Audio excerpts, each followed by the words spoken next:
ओ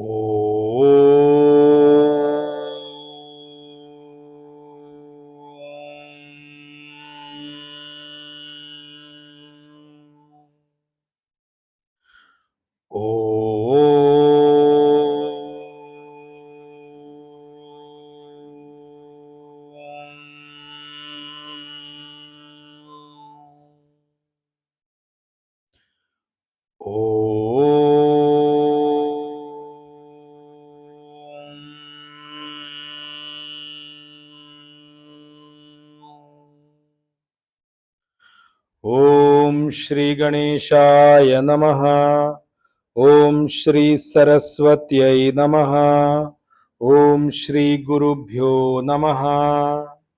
सच्चिदानंद रूपाय विश्वोत्पत्त्यादिहेतवे तापत्रय विनाशाय श्रीकृष्णाय वयं नुमः। श्रीकृष्णाय वयं नुमः। वसुदेवसुतं देवं कंसचाणूरमर्दनं देवकी परमानन्दं कृष्णं वन्दे जगद्गुरुं। कृष्णं वन्दे जगद्गुरुं। मूकं करोति वाचालं पंगुं लंघयते गिरिं यत्कृपातमहं वन्दे परमानन्दमाधवं। परमानन्दमाधवं परमानन्दमाधवम्। ॐ वाङ्मे मनसि प्रतिष्ठिता मनो मे वाचि प्रतिष्ठितम् आविराविर्म एधी वेदस्य म आणिस्थः श्रुतं मे मा प्रहासीः अनेनाधीतेन अहोरात्रान् संदधामि ऋतं वदिष्यामि सत्यं वदिष्यामि तन्माम् अवतु तद्वक्तारमवतु। अवतु माम् अवतु वक्तारमवतु वक्तारम्। ओम शांति शांति शांति। सदाशिवसमारम्भां शङ्कराचार्यमध्यमाम् अस्मदाचार्यपर्यन्तां वन्दे गुरुपरम्परां। श्रुतिस्मृतिपुराणानाम् आलयं करुणालयं नमामि भगवत्पाद शङ्करं लोकशङ्करं। शङ्करं शङ्कराचार्यं केशवं बादरायणं सूत्रभाष्यकृतौ वन्दे भगवन्तौ पुनः पुनः। ईश्वरो गुरुरात्मेति मूर्तिभेदविभागिने व्योमवद्व्याप्तदेहाय श्रीदक्षिणामूर्तये नमः। श्रीदक्षिणामूर्तये नमः। श्रीदक्षिणामूर्तये नमः। श्रीकृष्ण गोविंद हरे मुरारे हे नाथ नारायण वासुदेवा जिह्वे पिबस्वामृतमेतदेव गोविंद दामोदर माधवेति। हे कृष्ण हे यादव हे सखेति। हे कृष्ण हे यादव हे सखेति। हे कृष्ण हे यादव हे सखेति।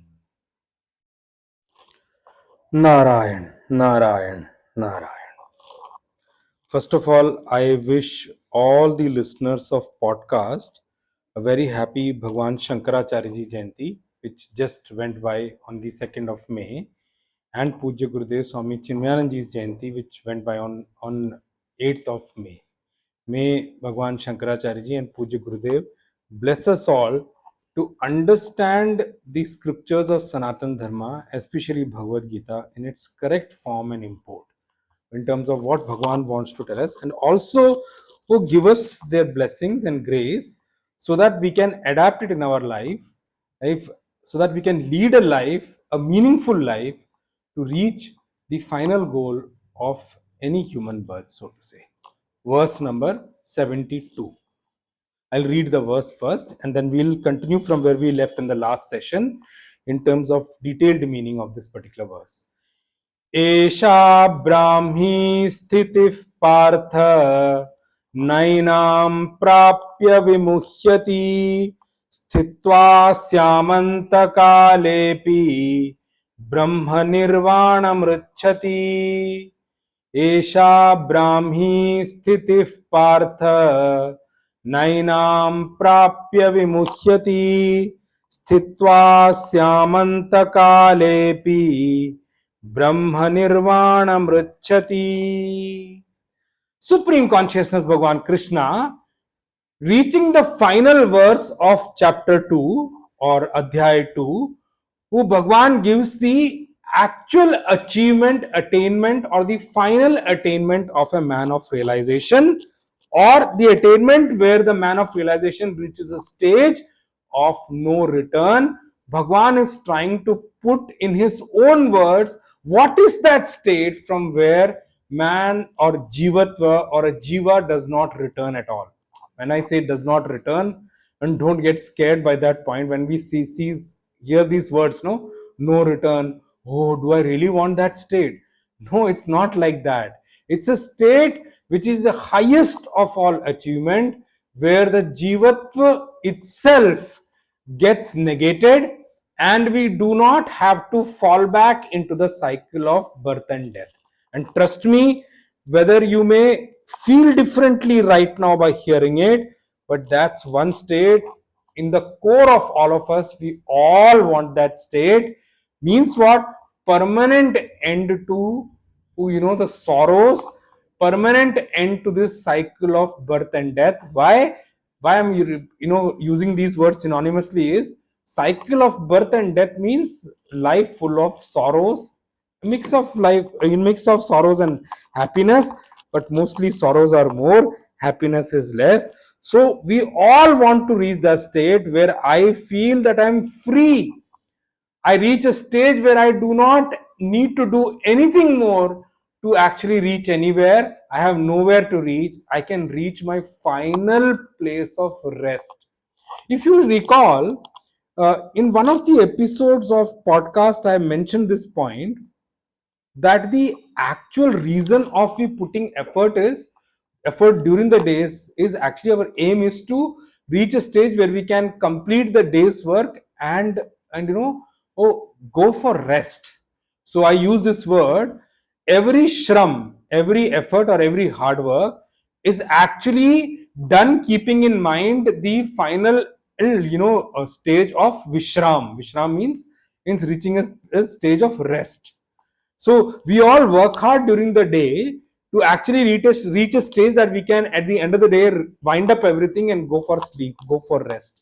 So every action is actually supposed to reach a stage of actionlessness or a stage of rest.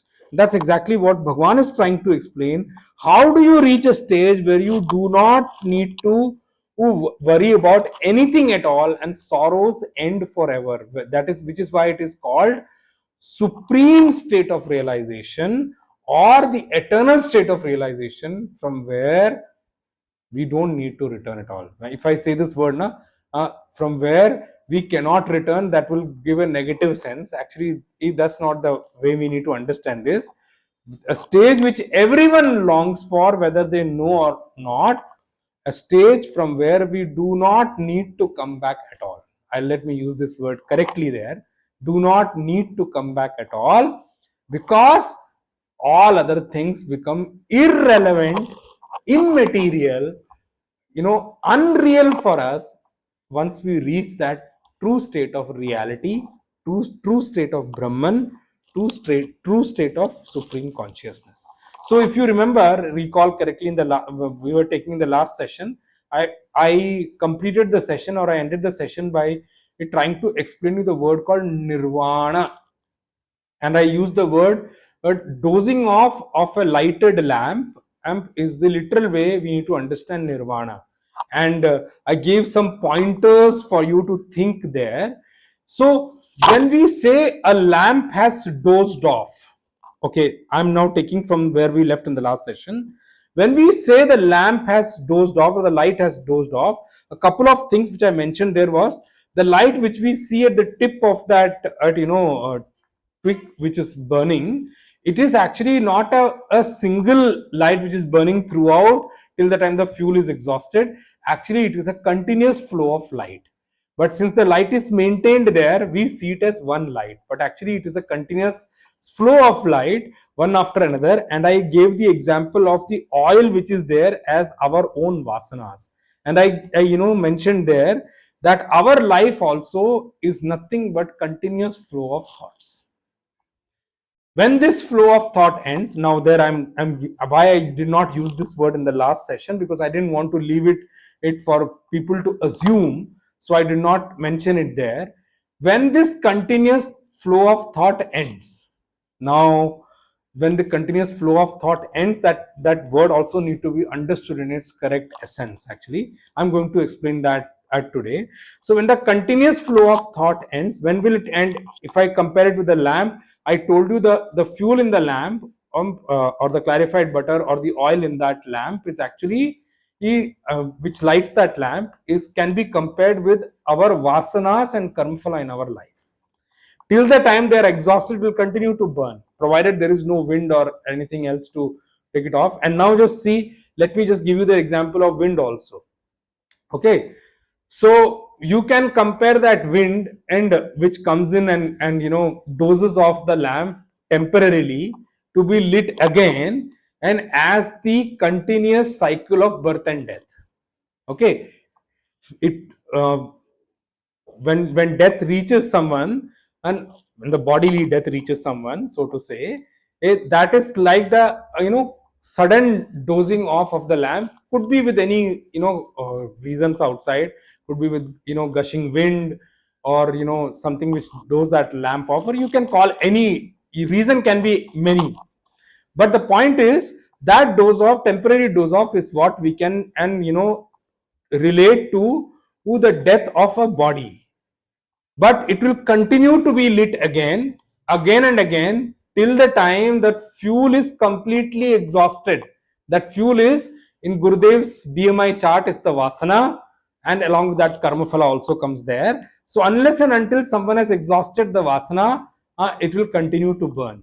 Where the difference happen, the moment a man realizes Brahman, realizes the supreme consciousness, realizes God, which is also called God realization, at that time what happens? The lamp is permanently dozed off. And I'll give you that example. Even though the vasanas are there, but nobody is going to light that lamp again. And somebody will come and completely remove the oil and throw the twig away, so that, because the lamp is completely all it's all merged into that supreme consciousness, it will no longer have the fuel become redundant. It cannot be used to burn that lamp at all. So that is what the entire BMI charts, then final stage of realization of Om, which is above Vasana, is all about. Once realization means what? Once he becomes Om, he understands that what you call that formless supreme consciousness, realizes that, then vasanas become redundant. It cannot fuel life in the bodily sense through B, M, and I, or I and M cannot then come through body. That becomes completely, the journey is over for this particular person. So that is the example which I gave there. And I also said that when we see the continuation of the light in that lamp, and I gave you the example, I gave you the simile of that continuous undercurrent thought. Every thought which comes during our day, from the time we wake up till the time we go to deep sleep, and I can say from the time we are born till the time we die, let me just say this way, eh, all of them, and all the thoughts which come into our mind, all of them have something at the corner of every thought, that is the individual identity of me. That is why I gave you that example in the last session, that when I wake up, what is the first thing I say? I woke up. Who is I? The individual I. I'm not yet understood the totality. So that's why the individual is waking up every day, just as the individual lamp is being lit, and all lamp are different. Once the lamp dozes off, after the fuel is over, doze off means what? The actual element of fire, which is not in any form at all. The form of fire which we see in the lamp is nothing but the form we speak about today. Like, I'm different from you, another person is different from each other. That individuality is the form which we talk about now. The moment the lamp dozes off, after the fuel is over, what happens at that time? Dozes off means what? It doesn't doze off just like that, the way we have understood today. Doze off means what? That the individual lamp, individual light, or individual fire, which had maintained its individuality throughout the time it was burning in that lamp, till the time that lamp was lit, once it dozes off, that fire merges with the fire element in this whole creation. So the individual fire becomes one with the total fire. That is why the Nirvan word was used there. Okay, but we haven't understood the Nirvan word correctly there. So those were the points which I gave you last time to think, and this is an additional point which I'm giving you. Nirvan of that lamp means the individuality is broken, and that fire which was there lit on that twig of that lamp, when the fuel is over, doses of means what? That individual fire merges into the total fire element. That total fire element is formless. It's all around us.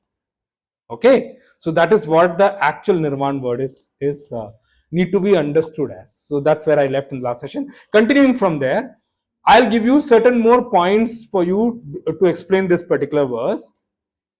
In the last session I spoke, I touched on the point of two other states which we, while we are living in this body, we, come throughout the life, is three states we popularly talk about: waking state, dream state, and deep sleep state.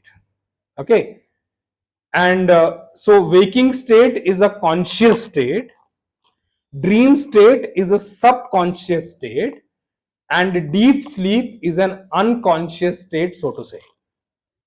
Okay, now I'm giving you that example here itself for you to understand it correctly.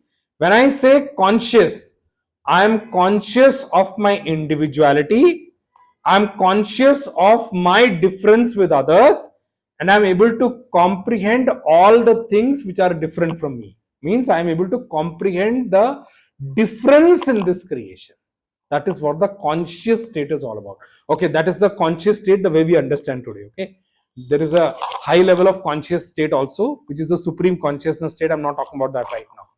So let me talk about a normal life for a person now. So that is, waking state is called conscious, when I am able to comprehend the difference in this creation, and I am able to maintain that all that which is different from me.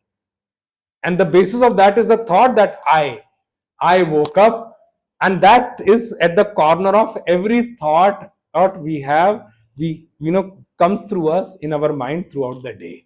Okay, till the time I sleep. When I sleep, who sleeps? I sleep. Who is the I there? The individuality is the I. So individual sleeps, and that is one of the reason why, especially in Mandukya Upanishad, it is brought out very well. And remember one thing: Mandukya Upanishad is supposed to be taught only to those who have understood the Vedant well. Otherwise, Mandukya Upanishad is not taught to many people at all. Or even in courses also, for Vedant courses also, Mandukya Upanishad is always taught at the end, because by the time the course reaches the end, and all those people who are non-qualified must have already left the course and gone. So only those who have stayed back, means who have the required qualification, for them only Mandukya Upanishad is taught. Anyway, I'm coming to the point there. So there the three states are elaborated very well. So conscious state is when I'm able to comprehend the difference between me and the others. So that's why it's me, mine, and others. This is a triputi which keeps on going in the conscious state. Subconscious state, why I'm saying subconscious, I am conscious there also, but I am conscious in a subtle manner, right? There is no, in the conscious state, I am in the gross form available, and I comprehend things, all things and situations in the gross form. In the subconscious state, I am conscious as with my individuality. Remember, in dream state also, you as an individual is present, even though your mind only manifests everything in there. Even the person you hate, if that person appears in your dream, it is your mind only has taken that form. But still, there also, even though your mind only has taken the form of your enemy, but you still identify yourself with the your form, which has been taken by your mind, and then that entire situation is created, and we suffer in the dream also. There is sorrow in dream, and sorrow and happiness in dream also, by the way. So that's why it's called subconscious state. Then comes unconscious state, which is the deep sleep state.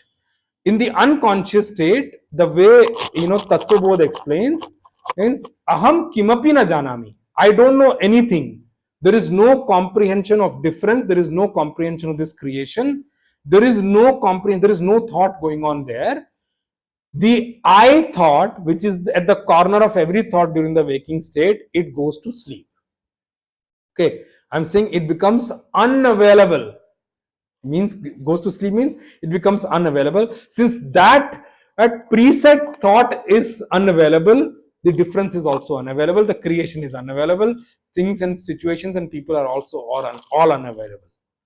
So aham kimapi na janami sukhena maya nidra anubhuyate. But I can say one thing: when I wake up, if I've got a deep sleep state, I wake up, say, I don't know what happened and I don't know what transpired there, but I can say only one thing: I had a very, very peaceful sleep and I'm fresh when I wake up. That is the power of deep sleep. And I also compared one more state there, where was when people fell unconscious, which we in Hindi call it behoshi ki avastha. Could be accident, could be many things. Somebody just fell down somewhere, became unconscious for few hours, maybe few days. Is coma state also, so to say. They are all can be coined as unconscious state. There we are not conscious of anything around us. Coma also has got different states there. Some people are conscious of something, some people are not conscious of anything also. So there are multiple variations, iterations we can see there. But we can compare those states of unconsciousness, which is because of external event, when somebody becomes unconscious, can also be compared with the unconscious state which we experience in deep sleep. So I said that. Now, in the deep sleep state where I left in the last session, no thought can be experienced, right? We are not aware of any thought. No thought surfaces anywhere, but still thoughts are present there, but we are not aware of them. Nothing comes in our in our consciousness at all. We are not aware of any thought, even though the thought is present there. Since the thought is present there, that's why when I wake up next day, it continues from where I left. Just imagine if the thought would not have been there. Every day I have to start from scratch. When I wake up in the morning and say, who are you? To my family and folks, I don't recognize any of my objects. So God has made such a beautiful arrangement in this creation. I tell you, I have told this in one time before in the podcast also. This creation, the way God has done, is a masterpiece in itself. It cannot be recreated, irrespective of humans may think whatever, science may think whatever. The way He has created this creation, it's far above brilliance. Just see what a holy arrangement God has done. God has given to us in the creation, that for full days of hard work, He knows that mind needs relaxation, mind needs rest. He is given a state called deep sleep. And how beautifully he has created the deep sleep state, that after deep sleep also, like the other unconscious state, there is no danger that I won't recognize anything in the next day. That is the difference between unconscious state and deep sleep state. Huh? In unconscious state, there is a danger that when the person comes back to consciousness, he may or may not recognize anything which was there in the past. That's the danger which is there. But in deep sleep, that danger is not there. Deep sleep, when I wake up in the next morning, I start from where I left in the last day. It's like, I'm just giving you an example, so to say. Like podcast episode where we left in the last episode, even though there may be episode may come after a week or 10 days, it will start from where it left in the last session. So just think what a continuity God has given. Just imagine if our deep sleep would have been something that I go into such a state that I don't recognize anything which was there. How difficult, how chaotic the life will become. A person sleeps in the night and the next day he wakes up and he refuses to recognize his wife, he refuses to recognize his children, if he refuses to recognize his parents. What kind of a chaotic life will become? How will the life balance be maintained? That's a different thing that some people, because of problematic people around, may not want to recognize when they wake up the next day.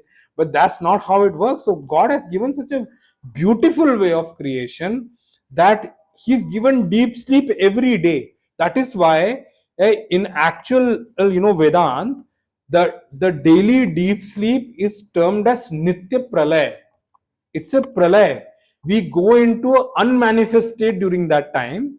Unmanifest means that body doesn't dismantle or anything like that. Now, that's not what I'm saying. But actually, every day we are going into, from manifest to unmanifest. Then again, we come back to manifest. That's a Nitya Pralay. So, deep sleep is called Nitya Pralay. Every day, a creation, we wind up in the night. If we go to deep sleep, we wind up everything in the night. We wind up the whole creation and we unwind it the next day from where we left in the last night, so to say. So even though the undercurrent thought of the individuality is present there, but I'm not aware of that thought. The same thing can be compared in samadhi also. When I say samadhi, that's the one word which I want to use here. Remember, dhyan and samadhi are two different words. Okay, so I don't know how I can coin a word for samadhi in English, so to say, but the normal word dhyan, I will coin that word with meditation. What we understand as meditation today is dhyan. Samadhi is deep state meditation. Okay, when I say deep state, don't think deep seek and all those things. I'm not talking about AI or anything here at all. I'm talking about deep state of meditation. Why? Because there the period of meditation is far different. And that state of meditation or deep state of meditation and is a forceful or an effortful stage like deep sleep. So unconscious state, when I told you, when person falls unconscious is one, we can compare it with deep sleep. If that is like below deep sleep, so to say, then we have deep sleep, and higher than deep sleep is actually the deep meditation, so to say. And that's why I use the word deep meditation. That is called samadhi. And why I'm saying deep meditation, because it's with effort, and there the thought flow is whatever they use for samadhi there, and I'll come to that point. And but there the deep state of meditation means what? There the period of meditation or in that unconscious state is longer, because out of effort. There are people, there are mahatmas, there are realized saints who wake up from deep state meditation after 7 days, 15 days also. And they wake up also, why? They are woken up, why? To just continue to maintain their body, because their body's prarabdha is still left. And there are people to benefit from their bodily prarabdha. That is how jnanis and all come and teach, so to say. Now, who are our gurus these days. So remember, in the deep state of meditation also, it's a higher level of unconscious state. If deep sleep itself, we have got something called sukhena maya nidra anubhuyate. I feel a kind of ananda, a kind of bliss after I wake up, provided I've got deep sleep correctly. When I wake up fresh the next day. Just think, the one who comes back from samadhi, what level of of charge up that person will be, how much amount of bliss that person must have experienced. So it's actually, we cannot comprehend those things easily. So remember, in that, at samadhi avastha, or the deep sleep meditation, and we may not be aware of the individuality there, we may not be aware of any thoughts there at all, but yes, in that deep state meditation also, there is one thought which is there, which is what is called sajatiya vritti. Sajatiya vritti means the thought in one uniform form. Right now, what happens within us is that one thought comes, another comes, another comes, another comes. So we are like, many scattered thoughts run through our mind every day. That's why when people come back and tell us, now I was sitting and thinking about it. Thinking means what? That I had an overflow of thoughts going on. Maybe correct, maybe wrong. I'm not coming to that point at all. There we have sajatiya vijatiya vritti. There is like one single thought also, of the same form also, but there are vijati, means there are different kinds of thoughts also. But in samadhi, what happens is, thought is there, but that thought is sajatiya, in one single uniform form. One single pointed thought is currently running. Remember, that is why it is called single pointedness. When I say single pointedness, means what? Single thought is there, no? It is not a thoughtless state. The thought is there, where that single pointed thought is going on. Then the next question which comes to us is that, what is the state? What is that state which we are talking about here, where there is complete stoppage of thoughts, where there is vritti nirodha? Vritti nirodha means there is complete stoppage of thought. Is there any such state which can be manifested by us? Is there some such state which we can achieve? If, and that's what we need to think about as we move through this is a detailed discussion now. Can such state be worked out? No, it cannot be. Those who practice meditation, or those who wake up from deep sleep, if they both feel that there was absence of thought, that I was able to stop the thoughts completely, but actually it is not true at all. In samadhi, or in the deep state of meditation, remember, a single pointed thought in the form of that on which I am meditating, dhyayakar, taking the form of the that thing which I am meditating upon, on in that, a calm and peaceful flow of that thought is continuously there, even in deep state of meditation. And in the deep sleep, if what happens, whether it is deep sleep or whether it is deep state of meditation, it's not only that the thoughts are present there, the state of not being aware of those thoughts cannot be maintained for a longer period of time. That is what we need to remember. How long will you have deep sleep? Your period is limited. Even though deep sleep gives us rest, but can you say that you will have deep sleep for 3 days? Try doing that. It won't happen. The moment your prarabdha time begins, you will be woken up from your sleep. And that is how the sleep and waking up happens. When my work has to begin, my prarabdha has woken me up, my sleep is over, my work time has come, I'll be woken up automatically. At that time, we may continue to lie on the bed, keep turning sides, keep taking sides one after another, turning sides from one after another, but sleep won't come because my deep sleep time is over. So that's what we need to remember. So we cannot maintain that state for a longer period of time. If we say that this flow of thought is what we should term as life, then that is also not wrong at all. Yes, life is actually Nothing but continuous flow of thoughts. That is what maintains the continuity of life. As long as this flow of thought continues, till that time my individual life continues, right? This flow of thought continuously keeps us going, or keeps burning the lamp of this life with what?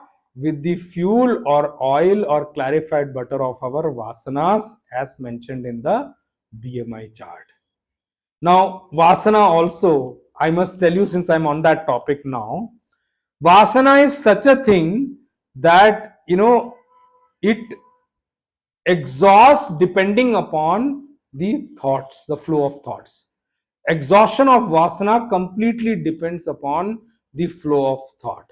Now the other side of it also we should know, by the flow of thought vasana is exhausted also, and the other side of it is vasana is made also with the flow of thought.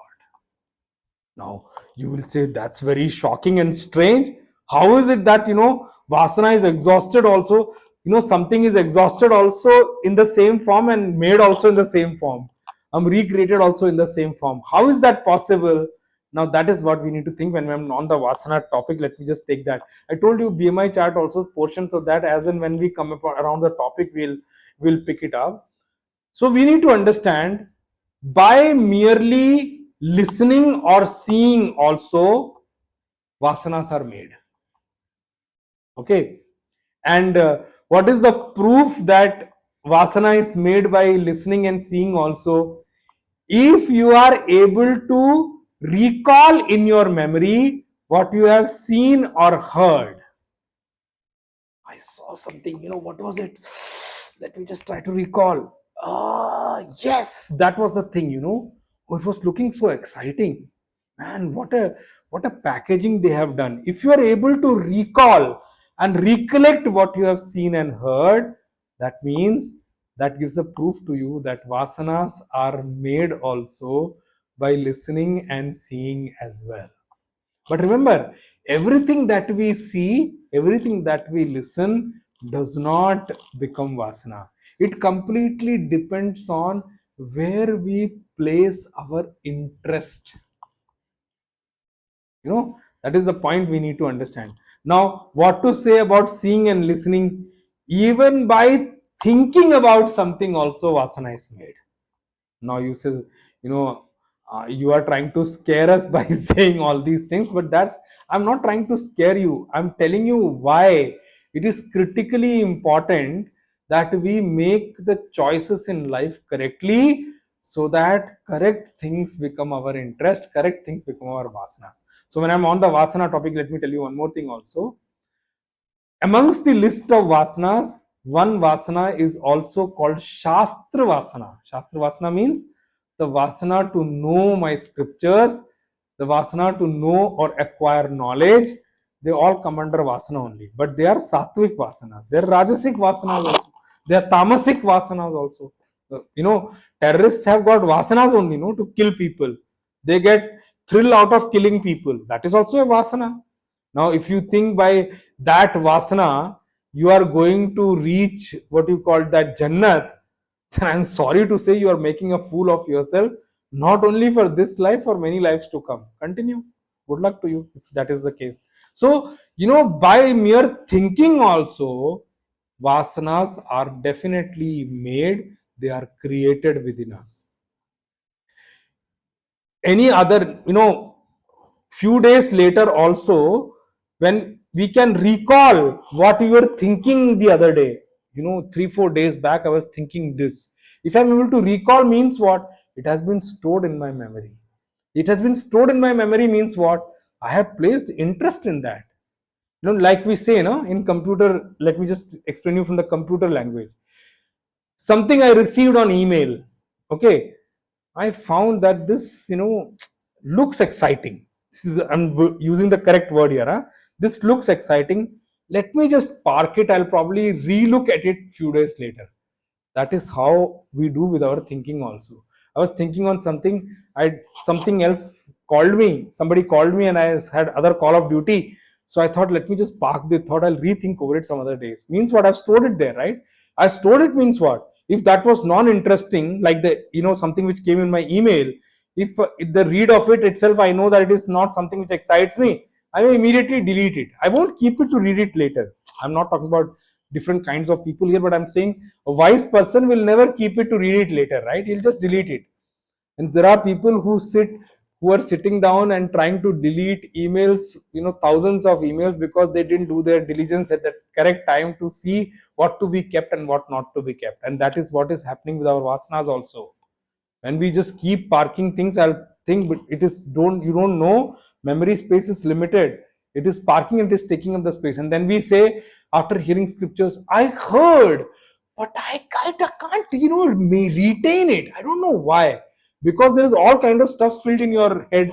And every time it try to store something, it returns with the error, not enough disk space available to keep this file. Kindly delete something so that you can store this file. This is what keeps happening with us.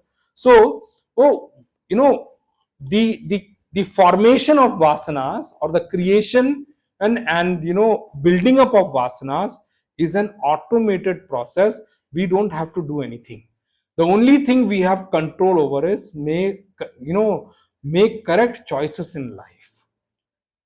Spend time analyzing your interests. Everything cannot interest you. Everything does not interest everyone, by the way. And from time immemorial, life has been going on like this only.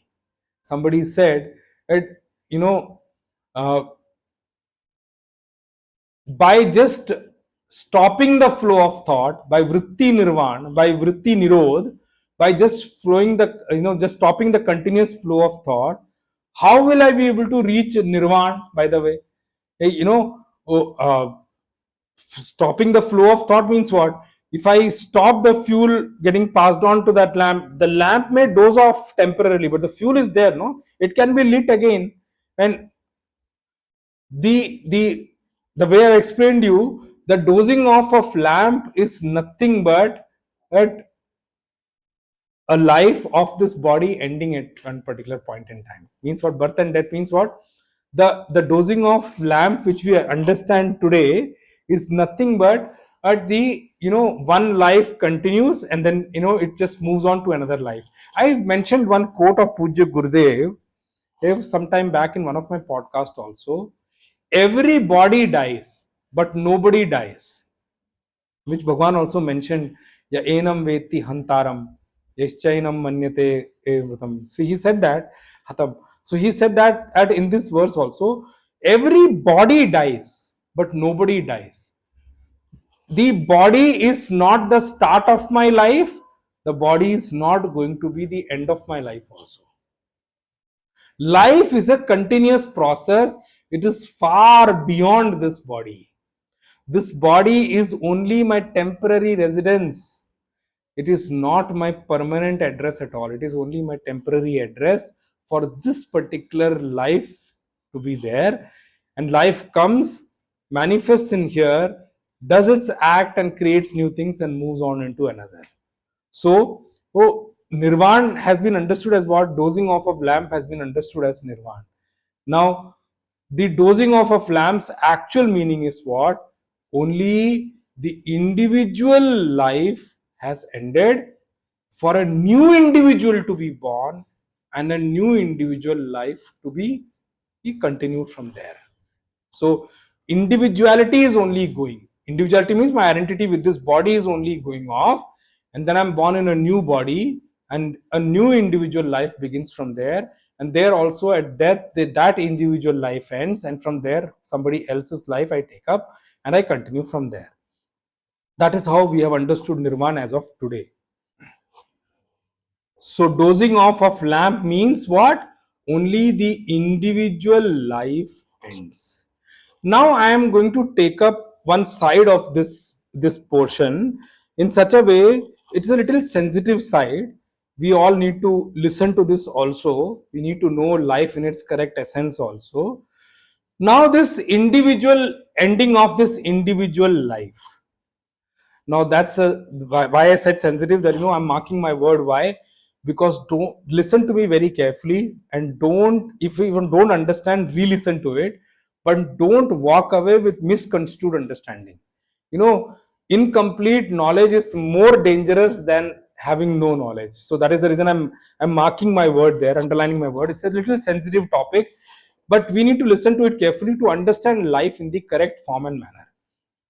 So what is happening now? This individual life we all want to end, because there is a lot of sorrow in this life, right?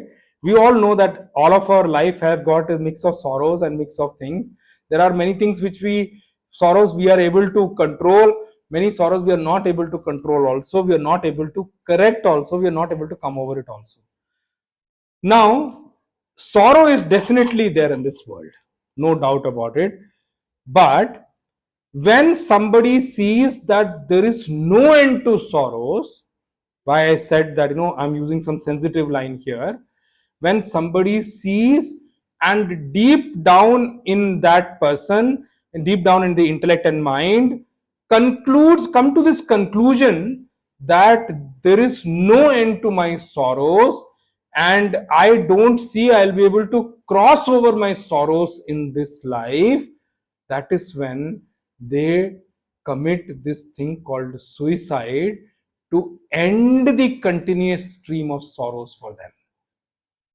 They feel that's at least, forget about what I get next life, but at least I can, and completely come over my sorrows in this life. Let me just end my sorrows. That is when they do this act of suicide, which according to Sanatan Dharma is not advisable at all. Why? Because if sorrow is in your prarabdha, ending life doesn't end sorrows at all. That is not the way to end and sorrows. Yes, that is why Sanatan Dharma tells one thing very clearly through Bhagavad Gita, through Mahabharata. There were a lot of sorrows in the life of Pandavas also. From the beginning itself, Kauravas were wanting to eliminate them, whether it is, poisoning Bhima, whether it is, Lakshagraha. There were so many things. Then Draupadi, Vastraharan, then exile. Where were the sorrows not less for Pandavas? But did Bhagwan ever tell them even once to end the life? Had that been the solution, Bhagwan could have told them, end the life, we see in the next life. No, we have to prepare ourselves in such a way that don't run away from life, face it. Because that facing life will not only make you more stronger, but will make you come over your prarabdha also very well. Now I'm comparing that suicide with another thing also. That is the reason I'm saying now the portion is a little sensitive. Please don't misunderstand and at all. Listen to it very carefully and understand. So one way I told you is that people who commit suicide, they see that my sorrows are not ending and I have no help to actually come over them. I don't see that I can cross over those sorrows in this life. So they go up and ending, and end up finishing their life. The life means bodily life. Of course, they have not understood that this life is not limited to the body. That is why I keep on telling that, this cultural education of Sanatan Dharma is required in schools and colleges, even to our students also. That is one of the reasons why Puja Gurudev started Bal Vihar for kids. Why? If you who understand the culture correctly, these kind of things can be avoided in life. But for that, we have to make effort towards that. Now, some people will, with the objective of relieving themselves from sorrow, they walk towards ending their individual life, and they think that is nirvana for them. That is why I use that word. And remember, there also another example I'm talking is, I'm taking one philosophical side also. I'm not talking about comparing with suicide that way. I'm not talking about suicide in the literal sense for them. Even for Buddhist people also, their end goal is nirvana. And just I'm using the word nirvana alone. Nirvana alone does not or denote anything, does not explain anything. Nirvana where? That is one of the reason why in this verse Bhagwan did not use the word Nirvana alone. Bhagwan used the word Brahma Nirvanam. Nirvana is actually possible only in Brahman, only in the Supreme Consciousness. All other Nirvana we have understood is incorrect, is incomplete.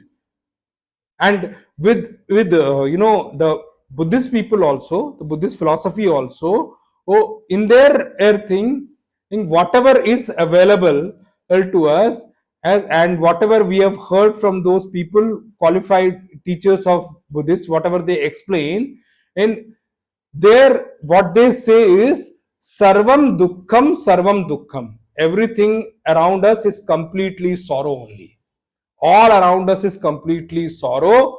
Oh, that's why the only state which is achievable is nirvanam. And for them, the one other thing which has happened as a limitation to their philosophy was they haven't understood the word nirvanam correctly. That's why they have understood nirvanam as shunyavad. Shunyavad means nirvana means attaining into nothingness. Are leaving this life, if or reaching nirvana does not mean in leaving the life and going into nothingness. Nothingness cannot be the goal of anything at all. It's not possible at all. Now, as a seeker, when we become a seeker, where we must practice meditation, and through the practice of meditation or through effortful way to dose off this lamp, whatever is being told to us, uh, whatever has been told to them in terms of their meditation and philosophy and all, they, by adopting that process, adopting that methodology, they make an effort to dose off this lamp of life. I'm not saying suicide for them. It's not that the word I compared, because in physical parlance, suicide is much grosser. It's very grosser. Buddhist people are those people who are trying to achieve things. They're trying to go higher also, but their philosophical disadvantage or the philosophical lacking is that they have not understood the nirvana correctly over there. So they are trying to actually dose off, they're trying, making an effort to dose off the lamp of life, or this end this individuality of life, and they feel that the end of individuality of life is called nirvana. For them that's nirvana. But people who do suicide, they don't consider nirvana or anything. They have got nothing of that thought at all. It may sound similar, but the people who commit suicide, they only want an end to their sorrows, and they feel that by ending this life or ending this body, they will be able to relieve themselves from sorrow. That is their limitation. Buddhist philosophy is far higher, but the effort is that by ending this individuality, they think that they will attain nirvana, and that's what they put an effort into towards reaching nirvana, so to say. And by making an effort to dose off this lamp, and dosing off the lamp means what? This life of this body has ended, not that my individuality or has not ended at all. And if through these kind of solutions, these kind of things, we can and create an end to this life and reach the final goal, then what is the advantage we are going to get with such nirvana? Are we going to, we may feel that, the Hindi proverb which is there, na rahega baas na bajegi bansuri, when the body is not there, sorrows won't be there. Body will not be there, so sorrow also won't be there. This cannot be a goal of our life at all. And the people who commit suicide also, they keep this thing that, once when the body is not there, the sorrow will not be there at all. That is one other thing I'll tell you. Amongst the Nastik darshan, and I've said it in one of my podcasts, probably in Delhi satsang or in Mumbai satsang, and the philosophies are divided into two portions: Nastik darshan and Astik darshan. So Nastik darshan is basically those, their Nastik doesn't mean that they don't believe in God. They don't accept Vedas as pramana, as a proof for or self knowledge. And Astik darshan are those who form or accept Vedas as the final proof of self discovery or self knowledge. So that is how the thing is divided. Amongst the Nastic Darshan and are three philosophies which broadly come in that: Charvak, Jain, and Bodh. They come under the Nasti. They don't accept Vedas as Pramana. That is what it mean. It's not that they don't believe in God. Don't consider that at all. So Nastik Darshan, when I use that word, there is one philosophy which I said Charvak also. Charvak philosophy also, that is the basis, is, Rinam Kritva Rinam KritvaGhritam Pibet Basmi Bhutasya Sharirasya Punaragamanam Kutah. Take loan, enjoy this life, make merry, take loan and drink ghee. Ghee means clarified butter. Means what? Enjoy life. Have a luxurious life. If Basmi Bhutasya Sharirasya Punaragamanam Kutah. Once this body is burned, there is no point of return. If I take a loan and die, I don't have to return it at all. Also, just take loan and enjoy. That is how the whole consumerism philosophy is built upon, by the way. So, but that's not correct at all. Life does not tell you such things at all. Especially Sanatana Dharma doesn't say that at all. You can think that, just because you think some philosophy, that may not be true. Whatever is the truth of life is applicable to everyone, irrespective of whichever philosophy they are in. So, those who commit suicide also keep this objective in mind, that by ending this body, whether by ending this body, I may not get it happiness, doesn't matter, I may not get happiness, but I won't have sorrows also. No, for them, they are not able to see an end to their sorrows. At least by ending this body, I may not get it happiness, that's fine, but at least I'm able to end these sorrows. No, when philosophies are explained in such a way, at that time we feel that, when philosophies are understood, when we understand life in such philosophical way, we feel that we form this understanding in that ending of this life, which I'm in this body, is what is mukti. I'm sorry, that's not correct at all. Even in the Astik Darshan also, both these philosophies, Darshan means philosophies, in the Astik philosophies also, these two philosophies, Nyaya and Vaisheshik, uh, also, they have got this term called Mukti, and their Mukti is uh, becoming one with the self, Atma Avasthan. But there is a limitation in their philosophy there. What? They consider Atma or the as Jad Vastu. Jad Vastu means perishable thing. They consider it as gross. So even if the light of lamp is dozed off, but still I attained nirvana according to their philosophy, means what? I attained the gross nature. I attained Jadatva. That cannot be the correct way of understanding the self at all. Vedant is very clear about this. Vedant, in Vedant, the form of mukti is this only, what Bhagavan has said. In Vedant, the dosing off of life is important. Nirvana is very important in Vedant, and in Shruti, which is our Upanishads also, and Gita ji also, according to all of them, Nirvana is extremely important and is the final goal of everyone. But that Nirvana or that attainment has to happen in Brahma. That's why Bhagavan used the word Brahma Nirvanam. That Nirvana happens in Brahman. That Nirvana happens in supreme consciousness. Mere Nirvana is not the correct way of understanding Nirvana at all.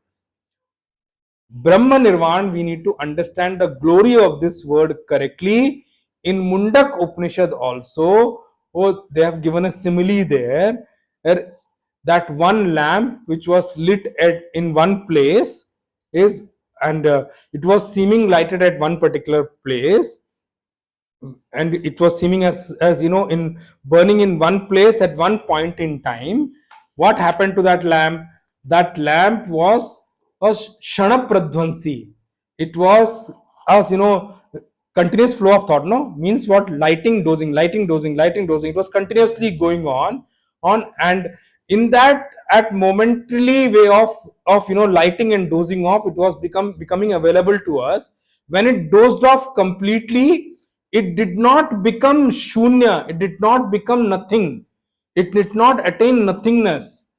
Rather, what it did in while attaining that nirvana, it became one with the that at what do you call that, Agni Vishesh, that individual fire became one with the common fire, with the total fire, became one with the total fire which is available in this creation, became one with that totality. It achieved its true nature. In its true nature, Agni is also formless. So it attained its true nature, it attained its true form. That which was seeming as crown of that lamp, the deep shikha, or that which was available to us as burning to at the crown of that lamp, that was nothing but the fire in a form. It was the form of the fire. It was in the gross form of the fire. But the actual nature of the fire was not that. It was the completely formless as totality of the fire which is available in this creation. The moment it dozes off, it, it becomes one with the pervading fire in this creation. And it attained its true form. In the total fire, once it becomes in that subtle formless kind of fire, once it becomes in that fire, it is not limited to one place, it is not limited to a time, it is not limited to a time also, it is not limited to space also, it is not in the form of an object also. It has gone above the triputi of time, space and object, the Einsteinian world of time, space and object. It has moved above that. Now it has no form at all, it has no flow of fire also at all. That which was burning with the fuel of oil or clarified butter, it was burning, and that oil or clarified butter was also in a form, that which was burning with the of fuel form of oil and clarified butter, and was appearing to us, and we were able to comprehend it in the gross form, that is no longer available. That aupadik form, that a limited form of that fire is no longer available. It, after dozing off, it has become one with the total pervading fire element in this creation. In the same way, this supreme self, this supreme consciousness, which is currently appearing in an individual form, I'm marking my word, appearing in an individual form for a man of realization, that appearance ends forever. And I told you when I was explaining the BMI chart, also explained you, vasanas are completely destroyed here. In the fire of knowledge, in the fire of self knowledge, vasanas are completely burned away. With the body, the mind and intellect also merges in the five elements of this creation, and his self becomes free from the package of BMI and becomes one with the all pervading self. And that is one of the reason why all gurus who attain samadhi, who attain in Jivan Mukti, who attain Videha Mukti, are always available for all the students of theirs who worship them with faith, who serve them with faith, because they have become one with the total creation. So they are available to all of us as like the supreme consciousness is available to us all the time. That is how we need to understand. So rather than burning as that individual lamp, it has gone back and become the true, what you call that, non-tainted, true, pure form of pure nature of that at fire element which is available. So the Brahma Nirvana means, or realization in technical word means, the Jivatva is negated.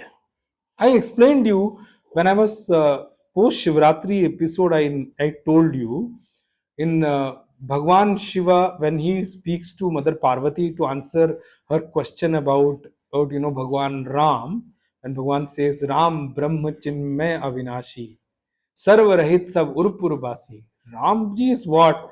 You are seeing one form, but that's he's not limited to that form. Ram Brahma. He is the supreme consciousness itself, supreme consciousness himself. I purposely use the word itself, not himself, that because I don't want to do the deciphering between the gender of him and her over there for God. So to say.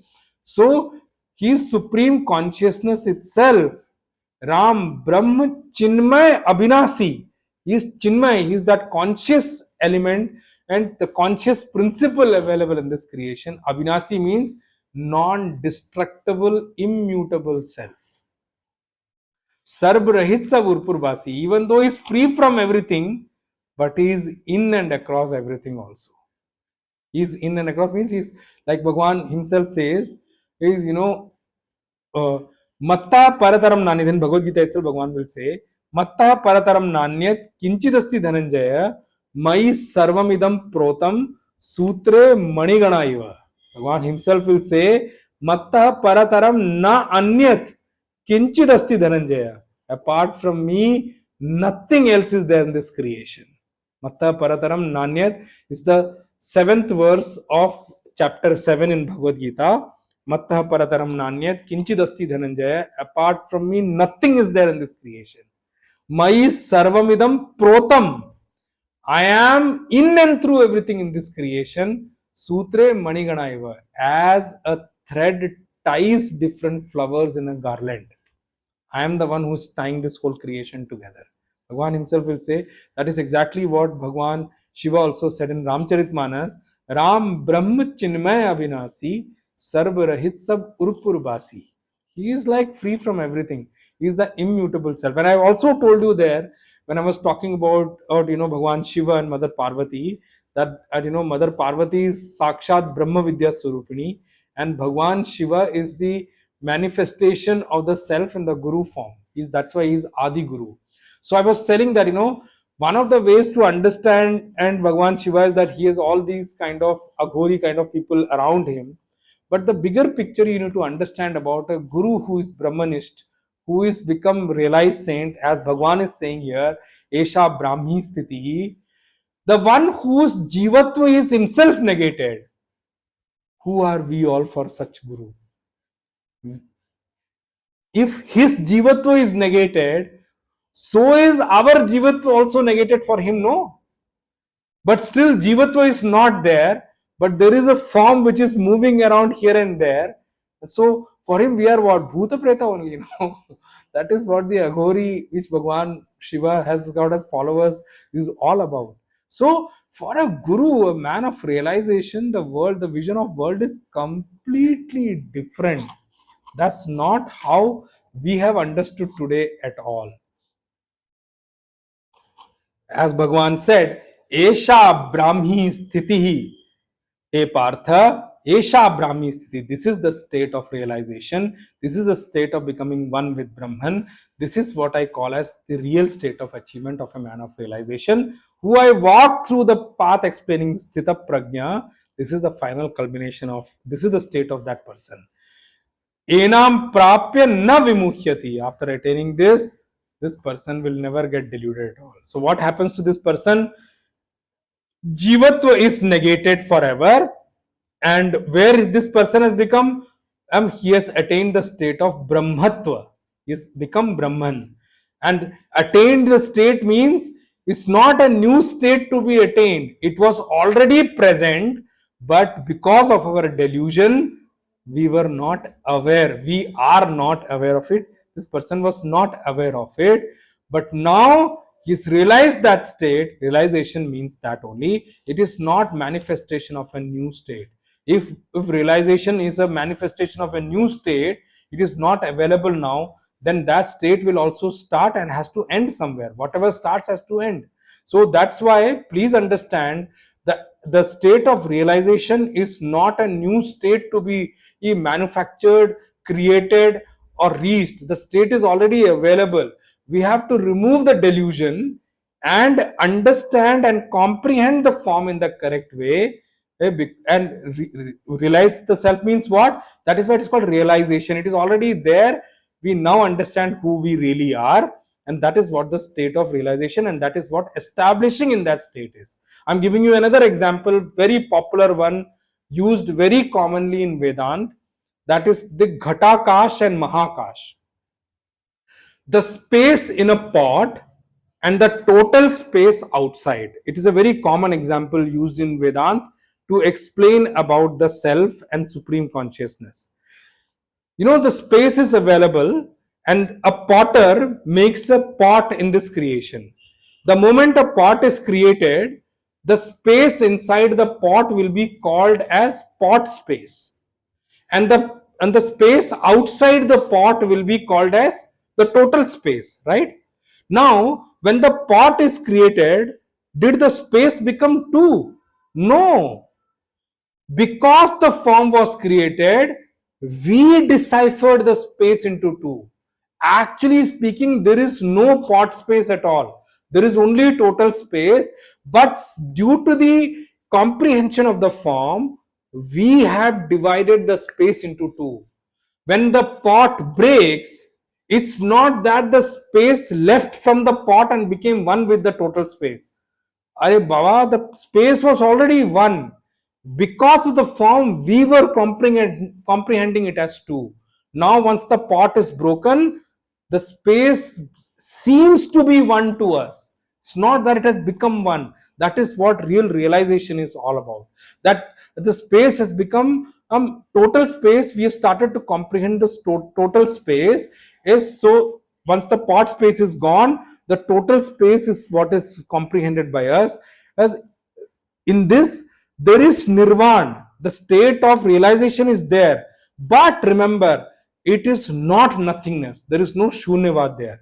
Realization doesn't mean that realization means you became nothing, you reached nothing. What kind of realization it will be? In this state also, there is a culmination and there is a death there, but at remember, there it is not the death of the individual, there is a death of the jivat, there is a death of jiva there. Jiva dies. It's not that the only body dies. What Gurudev used, every body dies, but nobody dies. Here, he is not limited to body anymore. His jivatva dies. So he ceased to become part of that cycle of birth and death again. Even in Upadesh Sar of Bhagwan Ramana Maharshi, in the 30th verse of Upadesh Sar, Bhagwan Ramana Maharshi says, Aham apetakam nija vibhanakam. This is existence without the individuality, without the this existence without the presence of individual personality. I become aware of that, but it is not a state of being in reaching nothingness. It is not a state of being unconscious or unaware. It is not a state. Here the entire supreme consciousness, the all pervading supreme consciousness, who is the creator of this whole creation, who is completely all pervading through every nook and corner of this creation, man of realization start to understand that immutable, undivided, all pervading self as he himself, as his true form. He will start to understand that, and that is what is called Brahma Nirvanam. Means what? Or that one who was till now comprehending or being aware of himself as an individual personality start to understand, and that he is not an individual personality at all. He is his self within him is that total, all pervading, immutable one self. That is what is called attainment of Brahmatva. That is called attaining the The realization that is called Videha Mukti in totality. That is what is called Jivan Mukti in totality. That is why you see in the word is Jivan Mukti, being free from life. The Mukti is from Jivan. Jivan Mukti cannot happen without the Mukti or without the death of Jivatva. Without the death of Jivatva, Jivan Mukti is not possible at all. That is why Bhagwan gave the word Brahma Nirvanam. For attaining Brahma, for attaining Brahman, for attaining Brahmatva, the Nirvana or the death of Jivatva is necessary. It is not possible without that at all. If somebody desires that, while remaining as Jiva, I should attain Brahman, then that is not possible at all. Please free yourself from this mistaken understanding. It is not possible at all. Now, one of the things we need to understand is if we really see in common parlance, there are so many things which are available to a Jiva. But remember, even though so many things are available in this creation, which a Jiva can make his own or own them, but remember, this Brahman, he can never make his own property. Can never make his own property at all. Brahman can never become his own property. That own property means what? It is only available to me and not to others. That's why remember, Guru always makes an endeavor, even though Shishya many times misunderstand Guru also, but Guru is always available. When the Shishya decides to come back, the disciple decides to come back to Guru, Guru has got nothing to do with your, wealth and all those things of the disciple at all. For Guru, the only thing is, if I have gained something, you all should also gain that, which is the final achievement in life, and that is the only endeavor of a Guru. Who can buy a Guru that way? I told you, Puja Parama Guru, Swami Tapovanji Maharaj, King of Nepal and King of Uttarkashi and all were all disciples of him. But he always had a mud plastered kutia. He stayed there throughout his life. Not that he could not have asked them anything. What is the point of asking? Guru becomes a man of realization, becomes something he doesn't even ask God for anything. What to say? God only himself gives it to him. So that is what the level of a man of realization is all about. While keeping our individual personality or individual self, definitely yes, we can make many things as our own. We can own many things. And this kind of a thought or looks very dear to us, looks very exciting to us, as that is why, just think of this thought. Oh man, I own my own home. I have a luxurious palace to myself. I have luxurious cars to myself. I have luxurious things to myself. I have money that I can buy anything. This thought itself looks so exciting to many, so to say. And remember that thought, there is a downside of that thought. That thought only strengthens the feeling of myness. Me. And that is why on a long run we see that we are not able to leave our individuality, so to say. And the foolishness we do is, we are not able to leave our individuality is one thing, and we try to make God as mine, and I want to include God in my individuality. I told you before also, remember, the self is always the true God only. But remember, still I can never be a God, but my true self will always be a God. So that difference you have to understand. There are episodes in Srimad Bhagavad which comes. There is a story of Paundrak Vasudev which comes there. There are fools like this sitting in this creation anyway. Some people went and pepped him up, saying that Paundrak, actually speaking, you are the real Vasudev. Krishna is only, what you call that, forcefully taken that name Vasudev.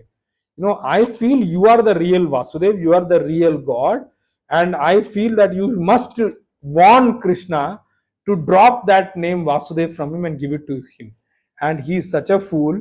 he wrote a letter to Bhagwan Krishna saying that I am the real Vasudev, so I would request you that please drop Vasudev from your name. You can no longer be called Vasudev, and if you are not ready to do that, fight a battle with me and let's decide who is the real Vasudev. That kind of fools have also been there in this creation, and there are many such fools even today also who feel that they are God. I'm sorry, that's a very mistaken understanding people have got. Anyway, this kind of a feeling that I cannot leave my individuality, but I want to include God in my own individual circle. That is what is called Dvaitvad, the philosophy of duality. That is what is called. That I want to save, if I want to save myself and make God mine. Wow, what a kind of thing. The moment you say I want to make God mine, that means God is a different object than you, is different from you. And we feel that till the time I remain, then only by that time only I can make God mine. No, if I drop my individuality, then, and since time immemorial, this parallel thought, these two kind of thoughts of me and mine have been moving on with me, life after life, life after life, life after life. That's why, to understand its correct nature and make it clear to me in my comprehension, to establish it in my life, it takes a lot of time. Vedant says God is not that. God is not different from you. Your true self is God Himself, the one who is sitting deep inside you. I'll quote one Kabir Das Ji's Doha here. Kabir Das Ji says, is there, जब मैं था तब हरि नहीं, अब वे हैं और मैं नहीं. This is the realization of मैं, of the nirvana of me. He says, when I was there, tab hari nahi. When I was there, God was not there. Now when God is here, I am not there. Right? This is what Kabir Das Ji's Doha says.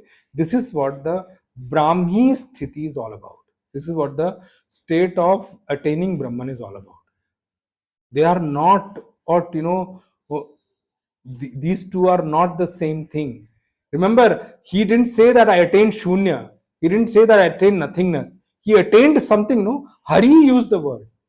God is not Shunya. God is not nothingness, so to say. So he became Hari means what? He attained Hari means what? He did not attain in nothingness. He attained God. And when God is there, when I was there, God was not there. Hari nahi. And when God is there, I am not there now.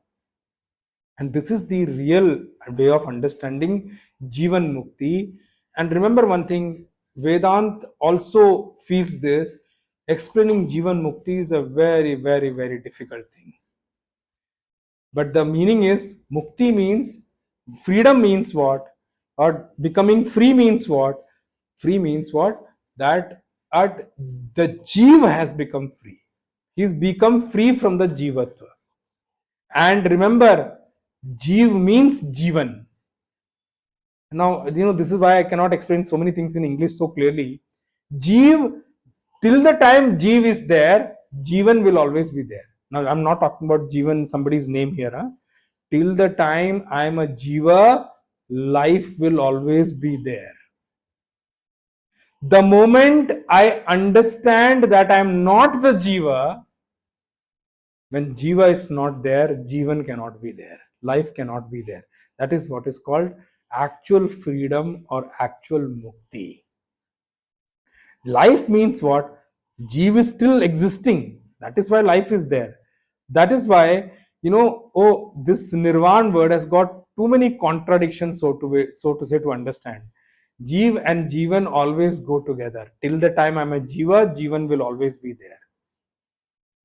Without destroying the Jivatva, Mukti, or freedom or liberation is not possible at all. The clear and real meaning of liberation is becoming free from the jivatva. And without jiva, jivan cannot, life cannot be there. Esha Brahmi Sthiti. Hey Arjun, this is what at the state of attaining Brahman is all about. The one which you understood as Atmanishtha, the one you understand is firm, firm abidance in the self. That is what is actually called Brahmi Sthiti. That is what is the state of abiding in the self, is what is called the state of realization. That firmness of the self knowledge, prajna sthirata, we were talking about, or the glory of which I explained to you, Arjun, that firmness of this wisdom about the self or knowledge about the self, it ends, it concludes in where? Atma Avasthan. It concludes in abidance in the self, or becoming one with the self and firmly placing oneself in its own true self. This Atmanishtha, or firm abidance in the self, is a synonym for Brahmanishtha, firm abidance in Brahman. They are both used synonymously. Brahmanishtha, the actual meaning is the death of Jivatva. The actual meaning of Brahma Nirvana and Brahmanishtha, or firm abidance in Brahman, is the liberation or freedom of Jivat, freedom from Jivatva. Now remember, becoming free from Jiva does not make him reach nothingness. No, Jivatva culminates in Brahmatva. The Jivatva terminates in Brahmatva, or converts into Brahmatva, or merges into Brahmatva. That is what is actually meaning of Brahma Nirvanam. In real sense, there is nothing called Jivatva, by the way. That is why I said it's a little sensitive and deeper to understand. Don't worry if you don't understand also, listen to it. When the right time comes, this will surface in your head, in your intellect actually. Now, once I have become aware of Brahman, aware of that supreme consciousness, the moment I become aware of that all pervading self, I stop becoming, or my awareness of Jivatva becomes negated. Enam prapya na vimukhyati. Once a person attains this state, after this person will never get deluded. Never get deluded means what? There will be, this person has reached a state or a point of no return forever. And this is what is called actual mukti, actual liberation.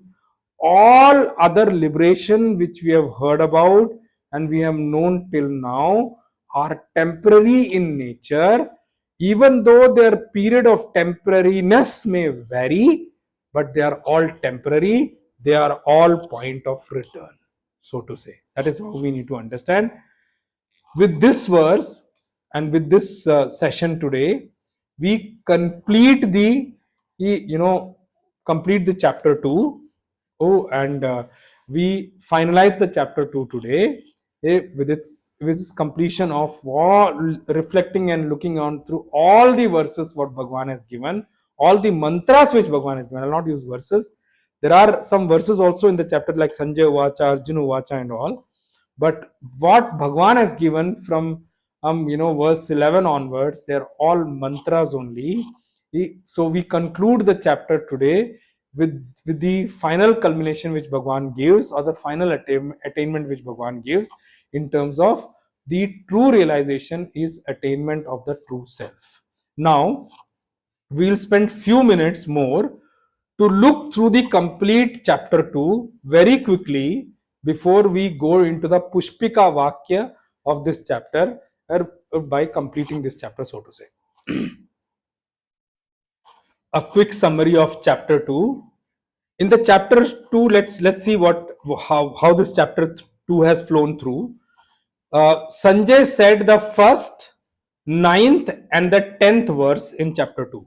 In these three verses, Sanjay has said, it was Sanjay Uvacha. In these three verses, Sanjay, picturized the state of Arjun, what Arjun was going through, what was the state of Arjun, what was the mental state of Arjun, and Sanjay tried to elaborate that, explain that, or picturize that in these three verses. Paramatma, Bhagwan Krishna, Supreme Consciousness, Bhagwan Krishna, said two verses, second and three first. In these two verses, which Bhagwan said, that Supreme Consciousness Bhagwan said, that Bhagwan did not give any kind of advice at all, any kind of teaching at all. It seems that Bhagwan was trying to motivate or pep up Arjun, was trying to motivate Arjun through these verses, and but by these verses also Arjun did not get pepped up. Okay, that is what we need to understand. These two verses, second and third, Bhagwan was giving in that verses. Bhagwan was trying to, who as a friend was trying to pep up Arjun, try to motivate Arjun so that he ends up fighting. But at through these two verses, thus Arjun did not get motivated, and Bhagwan knew it also. But Bhagwan was waiting for Arjun to actually come back and surrender. So, they say, we see that that motivation did not happen for Arjun. Arjun did not get motivated. His sadness, his dilemma, his delusion continued there also. So that is how these two verses we need to see. And through these we need to also see that Gita ji wants to show us, if the problem is deep, if the problem is deep, if then just by mere motivation, just by mere pepping up, just by mere firing up someone, and problem cannot be solved. Just because we motivate someone, these days we try to do that. If somebody is too depressed, our friends try to motivate us, but they haven't understood the problem correctly, and they don't know the solution of that problem also, but they try to motivate because they are our friends.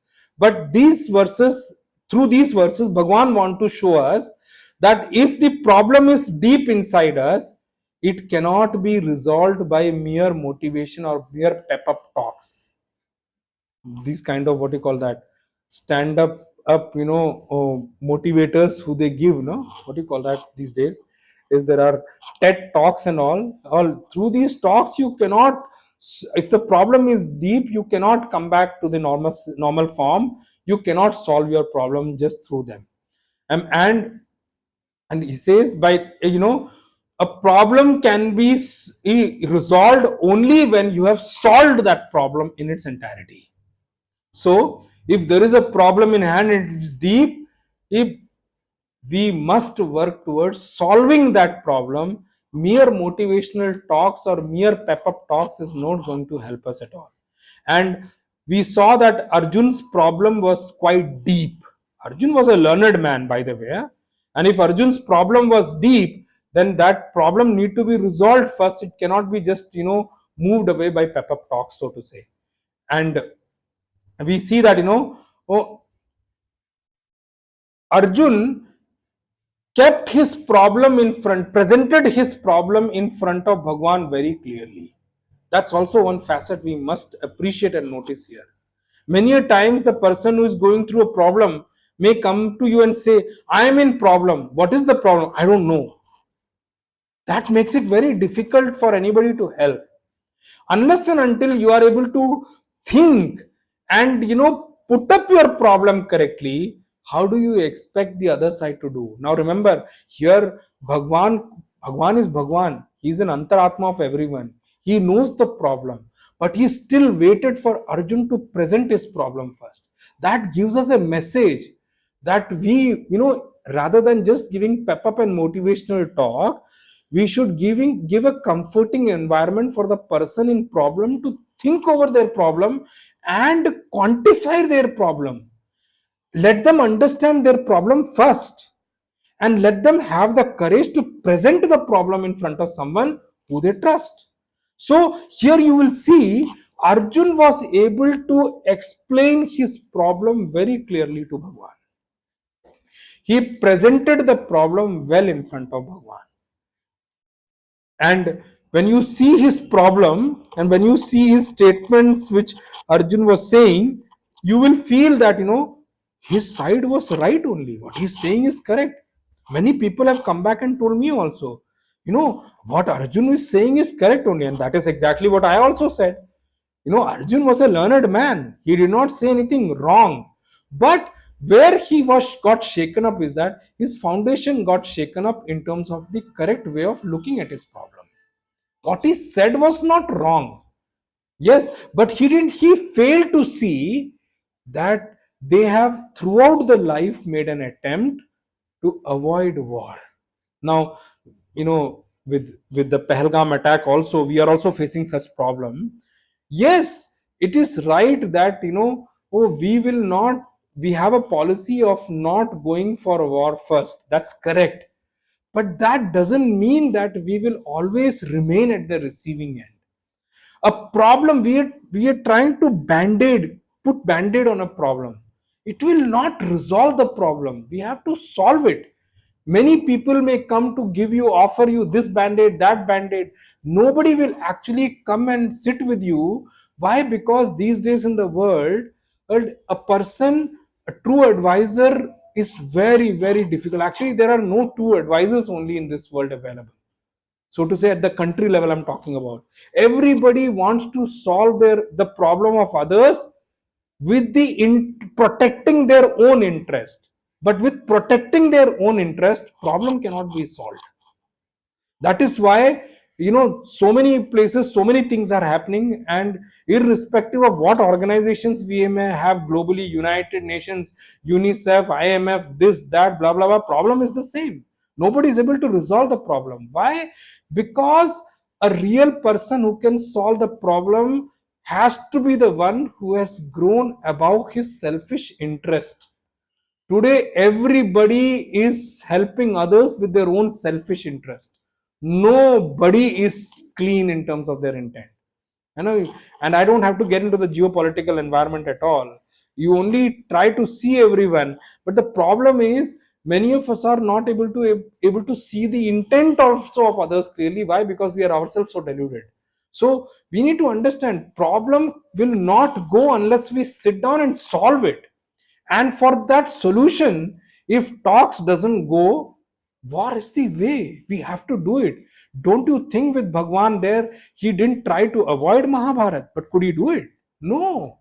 Because if on the other side there are duds sitting in whose head nothing goes correctly, they are so selfish that they don't want to see anything and they want to live a life of disruption of others' life, then they have to be punished. And war is a punishment for them. So I don't want to talk more about that. So here we need to see that Arjun is so clear headed that way, even though his foundation got shaken up, but he presented his problem very well. He presented that problem well, and he says that, in a very calm and humble manner, he presented his problem in front of Bhagwan. He confided in Bhagwan because he understood it very well that Bhagwan is one who is always above the self, whose intent will always be for the good. Some people do this stupid thought process that, Bhagwan also took sides. Bhagwan never took sides. You need to remember, I've said in the beginning of this chapter itself, when I was giving the Prastavana Bhashya also, one of the thing is Bhagwan has created dharma to run this creation, and whenever dharma is impacted or shaken up or somebody try to destroy it, Bhagwan will do everything possible to eliminate adharma and re-establish dharma, and that is when Bhagwan will go back into his own level. So that is one of the things which Bhagwan has. This creation is Bhagwan's, and Bhagwan Vishnu is the Palan Karta, he is the protector, he is the maintainer of this creation. So Arjun had clearly presented his problem, and when we see that, see Arjun's side, we feel that most of us, the points he is mentioned is correct only. And Sanjay also had given a very, what do you call that, a very nice way of presenting Arjun, so to say. he explained Arjun in a pretty good fashion. In a very soft manner, he explained Arjun and his problem. And Arjun felt that because of this is problem in him, because of this is dosha in him, because of this error or fault in him, because of this lacuna in him, because of this is what you call that at disease in him, so to say, karpanya dosha of kripanta or misplaced compassion. And Arjun felt that his true nature has become obstructed. His true knowledge has become obstructed. It has obstructed his true knowledge, and he is not able to function correctly, even though he is a valorous person, but he is not able to function correctly. And then comes that verse where he surrenders unto Bhagwan and hands over his intellect to Bhagwan, that Bhagwan, that now I surrender unto you. You please roll over my intellect and correct my knowledge wherever it needs to be, and instill it with the knowledge which is missing there. So, so this Sharanagati become established in that surrender become established in Arjun. The moment surrender become established in Arjun does that act of surrendering, Bhagwan starts the teaching. And that is what we need to understand. Guru may be available, he may be around us only, but unless and until we have that faith and surrender, his teaching won't help us that much. That faith and surrender, till then the teaching will be one more additional piece of knowledge gathered in your head. It won't help you really unless and until you have the faith and surrender. For that faith and surrender, one aspect which is important is seva. You have to serve a guru, to be close to the guru, learn how he speaks, where is he speaking from. Serving him gets you closeness. Guru may have many students, but what keeps them a student in his mind will be their service to that guru. So anyway, so that's the point we need to remember. So first chapter and unto this 10th verse of this chapter is nothing but the topic of a qualified student, and how a student and should surrender unto a guru upasakti we call it. How one can establish as a oneself as a true disciple, how we need to establish as a true disciple. These verses is makes us achieve that state of becoming a true disciple, and makes us walk the path and create interest in us to desire for shreyas, that which is supremely good for me, move away from prayas to shreyas. In reply to that, Bhagwan's first promise was Panditah na shochanti. This is the basic promise is of the starting promise of Bhagavad Gita, that which is the foundational promise of Bhagavad Gita, that uh, uh, which makes us think that what is that knowledge, that because of which a pandita, panda janati ti pandita, the one who knows Brahman, does not become sorrowful in life at all. And that teaching Bhagwan starts from 12th mantra onwards. And 30th mantra of this chapter is actually the center of Bhagwan's teaching about the aham satta, about the nature of the self. From 17th to 24th verse, in these 9 verses, so 17th to 25th verse, inclusive of both verses, in these 9 verses, Bhagwan gave the true nature, or expounded upon the true nature of the self, and he explained about the form of the self and the true nature of the self. In 26, 27, and 28, in these 3 verses, Bhagwan spoke about Dehatmavad and Jivatmavad.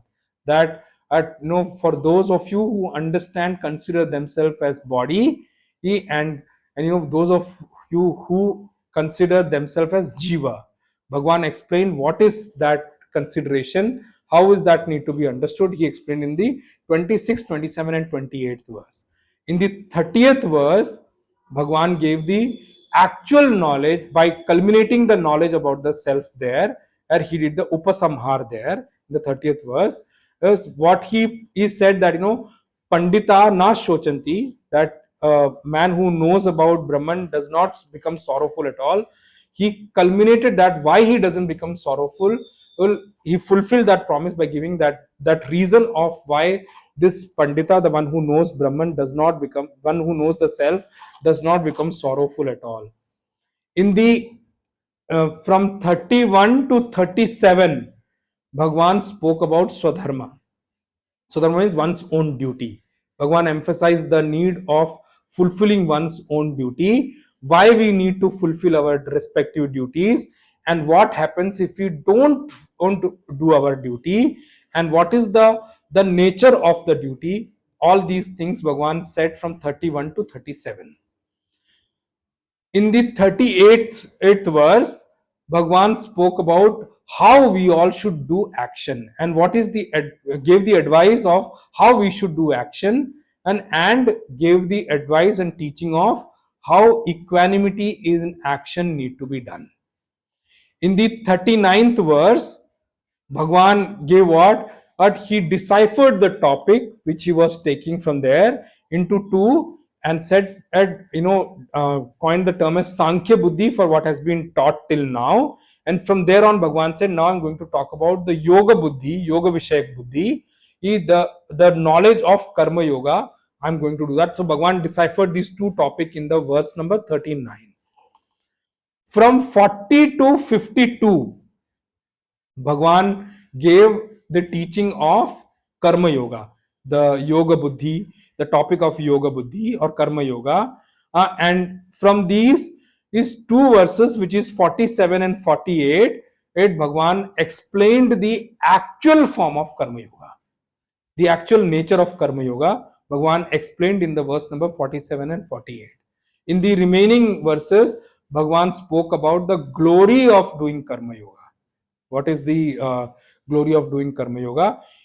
In the 52nd verse, Bhagwan spoke about the result one gains from following Karma Yoga in their life. In the 52nd verse, as Bhagwan explained the pinnacle of achievement and which is gained by doing Karma Yoga. In the 53rd verse, as Bhagwan said, that Bhagwan expounded upon the pinnacle of achievement of a person who follows Sankhya Yoga, Sankhya Buddhi. Okay, and what is the ripened form of Sankhya Buddhi, the ripened form of the self knowledge? Bhagwan spoke about that.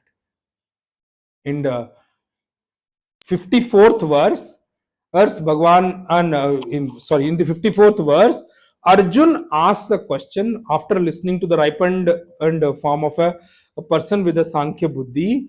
Arjun has this burning question that please explain the properties of a man of realization, a Sthita Pragya, one whose self knowledge, the knowledge of the self, is become firm, who firmly abides in the knowledge of the self. Please expound upon the properties of such a person. That was the question. And in the verses from 55 onwards, in the next 18 verses, 55 to 72, Bhagwan and expounds upon the prajna sthirata, that's the firmness of the wisdom or firmness of the knowledge of self, a firm abidance in the self. What are the facilitating factors and what is the actual form? Both these things Bhagwan expounded upon. In the 55th verse, Bhagwan gave the actual property or the core property of Sthita Prajna. Bhagwan spoke about in verse number 55, where Bhagwan said, Atmani eva Atmana Tushta. In the verses 56 onwards, actually, Bhagwan and spoke about who is a Sthita Prajna, who is a man of steady wisdom, who is a man who is firmly abiding in the self, and he expounded upon that this person is free from all kind of situations around him, which arrives in his life, which he faces through in his life, this person is completely free from them, is completely untouched by them. And then Bhagwan, on the ripened state of a man with firm wisdom, and the form Bhagwan explained there, that in the event of happiness or sorrow, in the event of receiving auspicious or inauspicious situations in his life, also this person is firmly placed in the knowledge of the self, firmly placed in the abidance of the self. Means what? He is completely untouched by the happiness also, sorrow also, auspicious situations arriving in his life also, and inauspicious situations arriving in his life also. Rather, in the Bhagwan said that there, uh, this person never falls from the state of abidance in the self. He never falls from the state of his knowledge about the self. That is what Bhagwan explained. Rather, in the verse number 70, Bhagwan said, actually all the desirable objects in the world run towards this man, and even though they run towards this man, still his state, internal state, is what? He is unmoved, untouched, non perturbed by them. He is so firm in his knowledge that he stands achala pratishtam. He stands firm in his state, untouched, unmoved, non-excited, so to say, and non-perturbed, so to say. That's what the state of a man of realization is all about. In the 69th verse, Bhagwan spoke about the vision of a man of realization. In 71st verse, 71st mantra, Bhagwan culminated the teaching there, are explaining the state of a man of realization, internal state or the antakarana state of a man of realization. And in this is mantra, Supreme Consciousness Bhagwan Krishna spoke about the actual nature, the true nature of a man of realization. And because of that, because of attaining that state, he has reached a level of being free from desires totally, free from minus totally, and free from I-ness also in totally. And I told you in the last verse when I was explaining there, the jivatva itself is gone for the such a person, and he culminated this advice of firmness in the knowledge of the self in the 72nd verse by talking about thing called swarupa avasthan, that this person and attains the abidance in such a way that he becomes the self. I told you in before also, brahmavid brahmaheva bhavati, the one who knows Brahman and works towards abiding in that self becomes Brahman himself.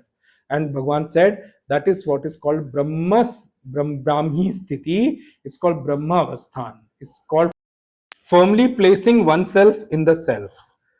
Before I conclude this chapter and go into Pushpika Vakya, let us read Pujya Gurudev's commentary on verse number 72, which I missed before I completed that verse.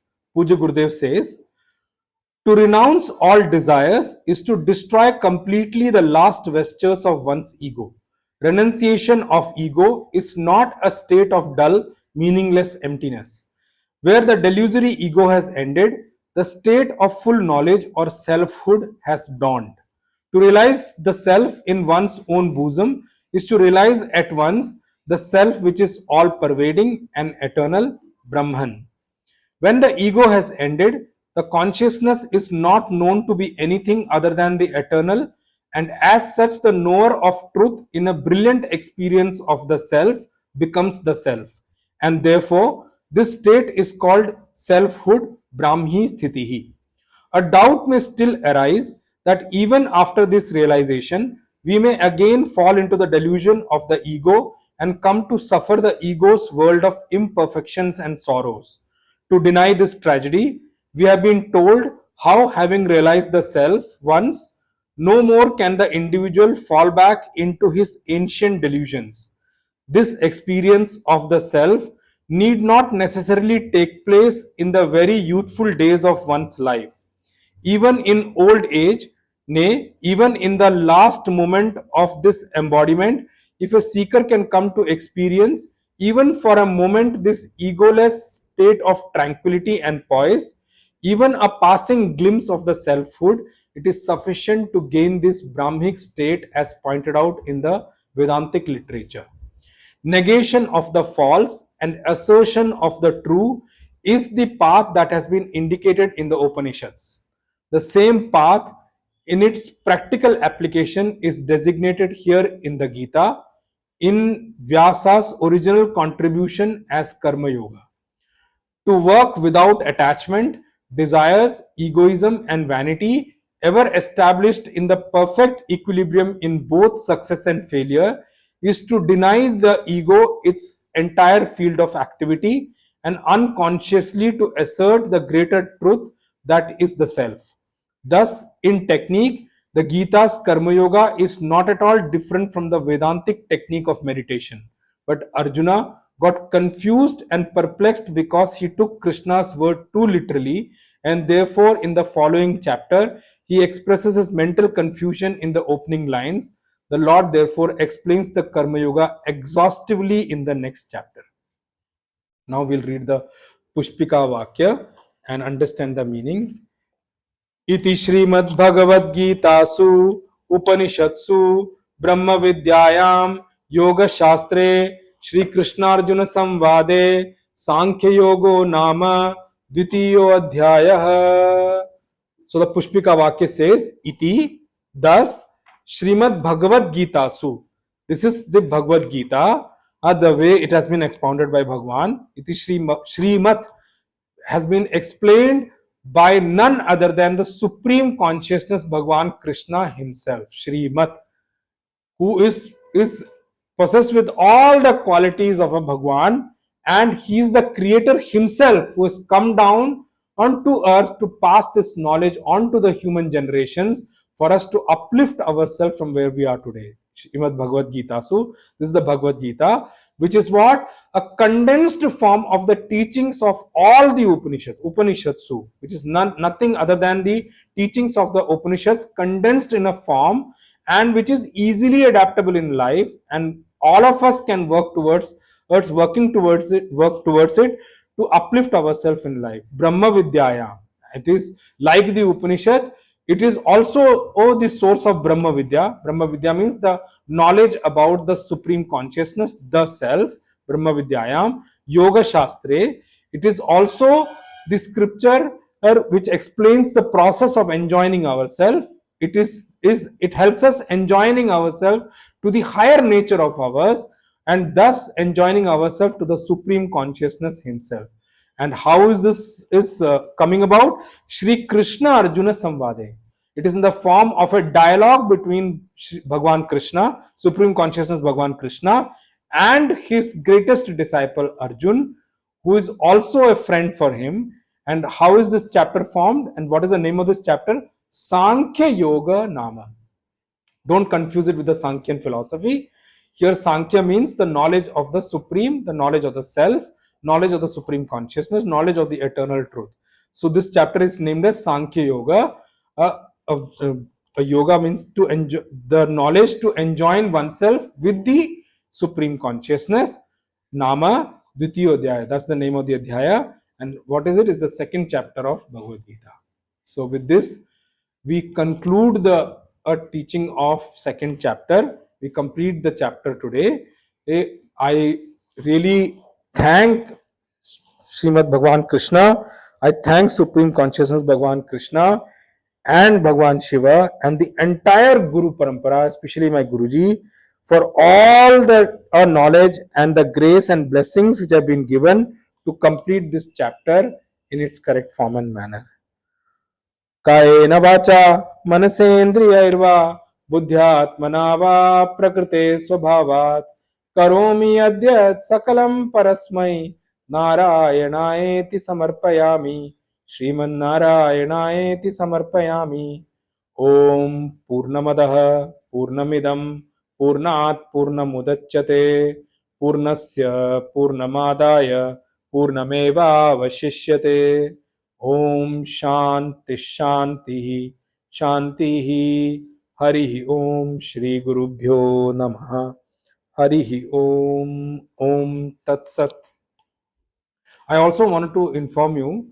Uh, I always wanted that after the end of every chapter, I'll put one episode on the podcast with only the chanting of the chapter. But we missed that in the first while completing the first chapter. So after this episode, there will be two episodes, one each of each chapter, which will only have the chanting of the full chapter of Bhagavad Gita in Sanskrit, which will help all of those who want to chant Bhagavad Gita also. So that will be coming up very soon. Thank you very much. Hari Om.